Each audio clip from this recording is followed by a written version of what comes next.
হরে কৃষ্ণ, রাধে রাধে। মৌমিতা পরিবারে আপনাদেরকে জানাই অনেক অনেক শুভেচ্ছা ও অভিনন্দন। আজকের আলোচ্য বিষয়টি হচ্ছে 2026 বিজয়া একাদশীর ব্রত কবে পালিত হবে, 12 নাকি 13 ফেব্রুয়ারি। তার সঙ্গে জেনে নেব একাদশীর পালনের সময় এবং মাহাত্ম্য কথা। শ্রোতা বন্ধুরা, আজকের এই বিজয়া একাদশীর ব্রত মাহাত্ম্য কথা প্রথম থেকে শেষ পর্যন্ত মনোযোগ সহকারে শ্রবণ করুন, আপনাদের কিন্তু অনেক ভালো লাগবে। 2026 13 ফেব্রুয়ারি শুক্রবার পালিত হতে চলেছে বিজয়া একাদশী ব্রত।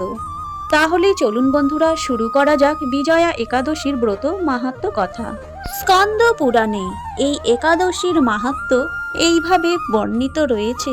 মহারাজ যুধিষ্ঠির শ্রীকৃষ্ণকে বললেন, হে বাসুদেব, ফাল্গুন মাসের কৃষ্ণপক্ষের একাদশীর মাহাত্ম্য অনুগ্রহ করে আমাকে বলুন।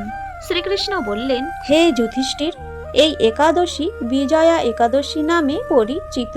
এই একাদশী সম্পর্কে এক সময় দেবর্ষি নারদ স্বয়ম্ভু ব্রহ্মাকে জিজ্ঞাসা করেছিলেন। তিনি এই প্রসঙ্গে যা বলেছিলেন তা আমি এখন তোমাকে বলছি। এই পবিত্র পাপ বিনাশকারী ব্রত মানুষকে জয়দান করে বলে বিজয়া একাদশী নামে প্রসিদ্ধ।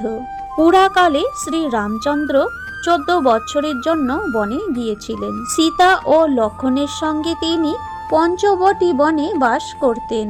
সেই সময় লঙ্কাপতি রাবণ সীতাকে হরণ করে। সীতার অনুসন্ধানে রামচন্দ্র চতুর্দিক ভ্রমণ করতে থাকেন। তখন মৃতপ্রায় জটায়ুর সঙ্গে তার সাক্ষাৎ হয়। জটায়ু রাবণের সীতাহরণের সমস্ত বৃত্তান্ত রামচন্দ্রকে জানিয়ে মৃত্যুবরণ করে। এরপর সীতা উদ্ধারের জন্য বানররাজ সুগ্রীবের সাথে তিনি বন্ধুত্ব স্থাপন করেন। ভগবান রামচন্দ্রের কৃপায় হনুমান লঙ্কায় প্রবেশ করেন।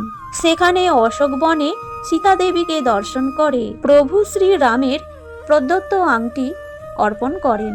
ফিরে এসে শ্রী রামচন্দ্রের কাছে লঙ্কার সমস্ত ঘটনা ব্যক্ত করেন। হনুমানের কথা শুনে রামচন্দ্র সুগ্রীবের পরামর্শে সমুদ্র তীরে যান।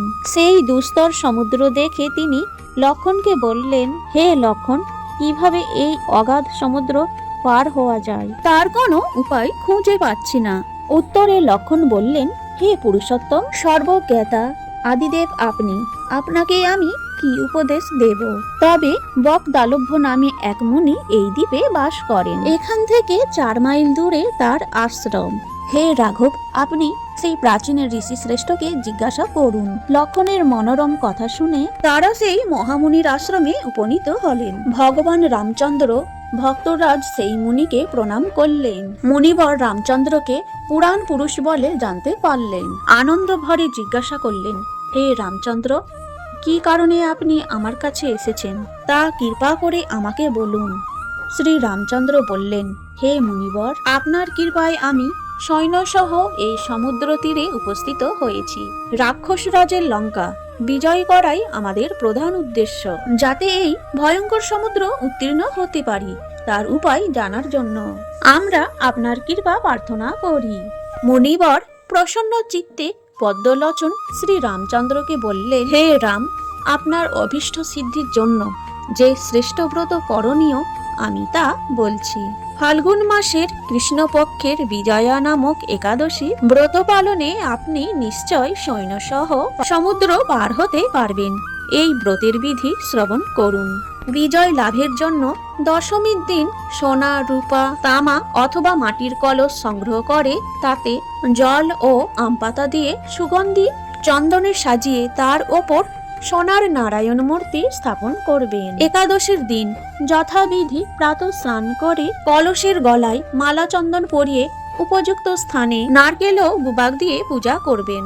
এরপর গন্ধ, পুষ্প, ধূপ, দীপ, নৈবেদ্য ইত্যাদি দিয়ে পরম ভক্তি সহকারে নারায়ণের পূজা করে হরিকথা কীর্তনে সমস্ত দিন যাপন করবেন। রাত্রি জাগরণ করে অখণ্ড ঘি প্রদীপ প্রজ্বলিত রাখবেন। দ্বাদশী দিন সূর্যোদয়ের পর সেই কলস বিসর্জনের জন্য কোন নদী বা জলাশয়ের কাছে গিয়ে বিধি অনুসারে পূজা নিবেদনের পরে তা বিসর্জন দেবেন।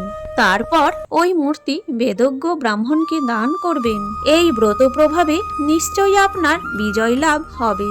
ব্রহ্মা বললেন, হে নারদ, ঋষির কথা মতো ব্রত অনুষ্ঠানের ফলে তিনি বিজয়ী হয়েছিলেন। সীতা প্রাপ্তি, লঙ্কা জয়, রাবণ বধের মাধ্যমে শ্রী রামচন্দ্র অতুল কীর্তি লাভ করেছিলেন। তাই যথাবিধি যেই মানুষ এই ব্রত পালন করবেন তাদের এ জগতে জয়লাভ এবং পরজগতে অক্ষয় সুখ সুনিশ্চিত জানবে।